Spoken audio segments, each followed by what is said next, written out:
அனைவருக்கும் அன்பு வணக்கம். நான் உங்கள் Karthik. Welcome to mind soldier YouTube channel. நம்ம யூடியூப் சேனல்ல மனதை பயன்படுத்தி நம்முடைய இலக்குகளை துல்லியமாகவும் விரைவாகவும் எப்படி அடைவதுன்னு பார்த்துட்டு இருக்கோம். அந்த வகையில இன்னைக்கு நம்ம பார்க்க போறது இழந்த காதலை திரும்ப பெறுவதற்கான மிகவும் சுலபமான வழி. இந்த வீடியோக்குள்ள போறதுக்கு முன்னாடி நம்ம சேனலை இப்பதான் நீங்க ஃபர்ஸ்ட் டைம் பாக்குறீங்கன்னா மறக்காம சப்ஸ்கிரைப் பண்ணிக்கோங்க. பக்கத்துல இருக்க பெல் ஐகானையும் பிரஸ் பண்ணிக்கோங்க. அப்பதான் அப்லோட் பண்ற எல்லா பயனுள்ள தகவல்களும் உடனடியா உங்களுக்கு நோட்டிபிகேஷன்ல வரும். இப்போ நம்ம பார்க்க போறது முழுமையான ஒரு லா ஆஃப் அட்ராக்ஷன் மெத்தட். யாரெல்லாம் இதை பயன்படுத்தலாம்னு பார்த்தோம்னா, லவ் பிரேக்கப்ல இருக்கிறவங்க மற்றும் பிரிந்து வாழும் கணவன் மனைவி, இந்த ரெண்டு கேட்டகரியில இருக்கிறவங்க மட்டும் தான் இந்த மெத்தடை யூஸ் பண்ணணும். இழந்த காதலை திரும்ப பெறணும் மற்றும் பிரிந்து வாழும் கணவன் அல்லது மனைவியுடன் சேர்ந்து வாழணும்னு நினைக்கிறவங்க இந்த மெத்தடை கட்டாயமா நீங்க பயன்படுத்துங்க. இப்போ நம்ம பார்க்க போறது முழுமையான ஒரு லா ஆஃப் அட்ராக்ஷன் மெத்தட். இதுல எந்த ஒரு மந்திரங்களோ பூஜைகளோ கிடையாது. அதனால எல்லா மதத்தினருமே இதை தாராளமாக ஃபாலோ பண்ணலாம். லா ஆஃப் அட்ராக்ஷன்ல இருக்கக்கூடிய ஸ்விட்ச் வேர்டை தான் நம்ம யூஸ் பண்ண போறோம். ஸ்விட்ச் வேர்ட்னா என்னன்றதை நிறைய பதிவுகளில் நான் உங்களுக்கு சொல்லியிருக்கேன். புதுசா பார்க்குறவங்களுக்காக சிம்பிளா ஷார்ட்டா நான் சொல்றேங்க.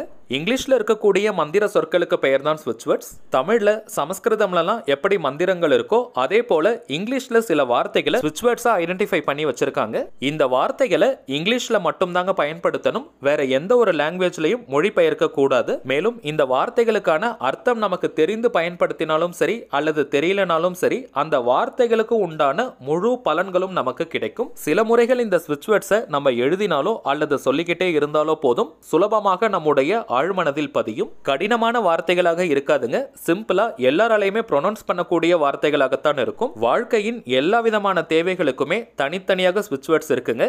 இன்னைக்கு நம்ம பார்க்க போகும் இந்த ஸ்விட்ச் வேர்டை நம்ம யூஸ் பண்ணும் பொழுது இழந்த காதலை திரும்ப பெற முடியும். அந்த வார்த்தை என்னன்னு தெரிஞ்சுக்கிறதுக்கு முன்னாடி அந்த ஸ்விட்ச் வேர்டை எப்படி பயன்படுத்தணும்னு தெரிஞ்சுக்கலாம். ஒரு நாளைக்கு 10 நிமிடங்கள்னு 30 நாளைக்கு இந்த மெத்தடை கண்டினியூஸா ஃபாலோ பண்ணணும். இப்போ நம்ம பார்க்க போகும் இந்த மந்திர வார்த்தையை ஒரு நாளைக்கு குறைந்தபட்சம் 10 நிமிடங்கள் சொன்னாலே போதும். அதிகபட்சம் 20 நிமிடங்கள் வரைக்கும் கூட நீங்க சொல்லலாம். அடுத்ததாக டைமிங்ஸ் பார்த்தீங்கன்னா, நைட்டு நீங்க தூங்க போறதுக்கு முன்னாடி இந்த மெத்தடை யூஸ் பண்ணீங்கன்னா உடனடியாக ரிசல்ட் கிடைக்கும். அல்லது காலையில நீங்க தூங்கி எழுந்ததும் கூட இந்த மெத்தடை யூஸ் பண்ணலாம். அந்த குறிப்பிட்ட நபரை நீங்க உங்களுடைய மனக்கண்ணால இமேஜின் பண்ணிக்கிட்டே இந்த வார்த்தையை சொல்லணும். இமேஜினேஷன் வராதவங்க அந்த குறிப்பிட்ட நபருடைய போட்டோவை நீங்க பார்த்துக்கிட்டே சொல்லுங்க. போட்டோவை யூஸ் பண்றவங்களாக இருந்தால் அந்த குறிப்பிட்ட நபர் தனியாக இருந்த போட்டோவை நீங்க யூஸ் பண்ணலாம். அல்லது உங்க கூட அவங்க சேர்ந்திருக்கும் போட்டோவை பயன்படுத்தலாம். மற்ற நண்பர்களுடன் அல்லது உறவினர்களுடன் இருக்கும் போட்டோஸை நீங்க யூஸ் பண்ணக்கூடாது. அவங்க தனித்து இருக்கணும். அல்லது உங்க கூட சேர்ந்திருக்கிற போட்டோவை நீங்க பயன்படுத்தலாம். ஒரு காதலை இழந்திருக்கிறோம்னா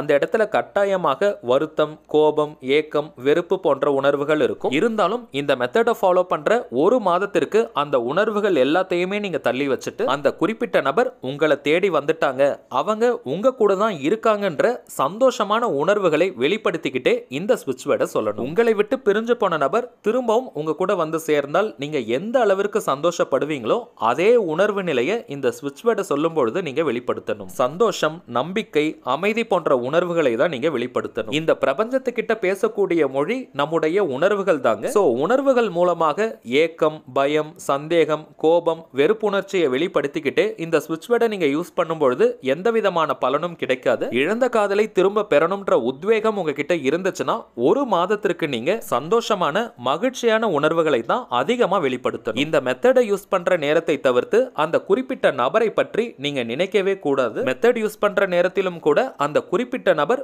உங்க கூட தான் இருக்காங்க, அவங்க திரும்பி வந்துட்டாங்கன்ற சந்தோஷமான மனநிலையில இந்த வார்த்தையை நீங்க சொல்லணும். மெத்தடை யூஸ் பண்ற நேரத்தை தவிர்த்து மற்ற நேரங்கள்ல உங்களுடைய கவனத்தை உங்களுக்கு சந்தோஷம் தரக்கூடிய வேறு பக்கம் நீங்க திருப்பணும். அந்த குறிப்பிட்ட நபரை தவிர்த்து உங்களுக்கு என்னென்ன விஷயங்கள் பிடிக்குமோ, எதெல்லாம் உங்களுக்கு இன்ட்ரெஸ்ட் இருக்கோ அதன் மேல நீங்க ஃபோக்கஸ் பண்ணணும். அதே நேரத்துல நீங்க மெத்தட் யூஸ் பண்ணும்பொழுது அந்த குறிப்பிட்ட நபரை மட்டும் தான் நினைக்கணும். உங்களுடைய கவனம் சிதறக்கூடாது. சரி, வாங்க அந்த ஸ்விட்ச் வேர்ட் என்னன்றதை பார்க்கலாம். நம்ம டிஸ்பிளேல கூட தெரியுது பாருங்க. Reverse, restore, divine together, ever on be. Reverse, restore, divine together, ever on be. Reverse, restore, divine together, ever on be. அவ்வளவுதாங்க.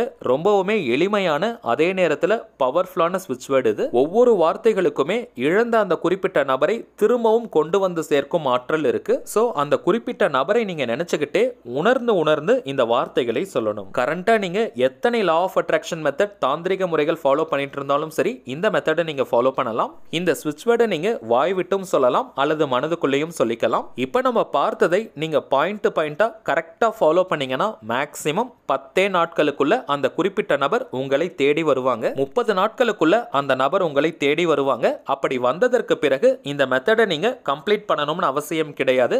அதாவது 30 டேஸ்க்கு முடிக்கணும்னு கிடையாதுங்க. இன்னொரு முக்கியமான விஷயம், அந்த குறிப்பிட்ட நபர் கிட்ட நீங்க இப்படி ஒரு மெத்தடை ஃபாலோ பண்ணதை எப்பவுமே ஷேர் பண்ணக்கூடாது. அப்படி ஷேர் பண்ணிட்டீங்கன்னா சின்ன சின்ன பிரச்சனைகள் ஏற்பட வாய்ப்புகள் இருக்கு. சோ எப்பவுமே இந்த விஷயத்தை நீங்க சொல்லாதீங்க. 30 நாட்களும் ஒரே டைமிங்ஸ் தான் ஃபாலோ பண்ணணும்னு கிடையாதுங்க. நீங்க காலையில ஒரு நாள் சொல்லலாம், ஒரு நாள் இரவு நேரத்தில் சொல்லலாம். உங்களுக்கு எது கன்வீனியன்ட்டா இருக்கோ அந்த டைமிங்ஸை யூஸ் பண்ணிக்கோங்க. இன்கேஸ் நீங்க ஷிஃப்ட்ல ஒர்க் பண்றவங்களாக இருந்தீங்கன்னா எந்த நேரத்தில் நீங்க தூங்க போறீங்களோ அல்லது எழுந்திருப்பீங்களோ அந்த நேரத்தை நீங்க பயன்படுத்திக்கோங்க. தூங்க போவதற்கு முன்னாடி இந்த மெத்தடை யூஸ் பண்றவங்க நல்ல ஒரு விஷயத்தை நீங்க நோட் பண்ணிக்கோங்க.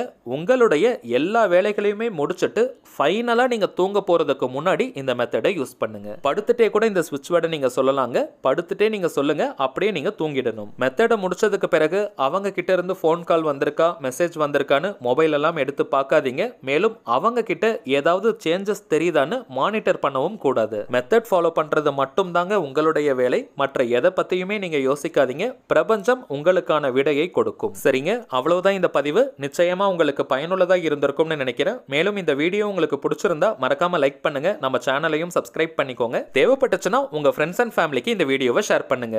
அடுத்ததா இன்னொரு முக்கியமான தலைப்போட நான் உங்களை சந்திக்கிறேன். என்றும் அன்புடன் கார்த்திக். நன்றி.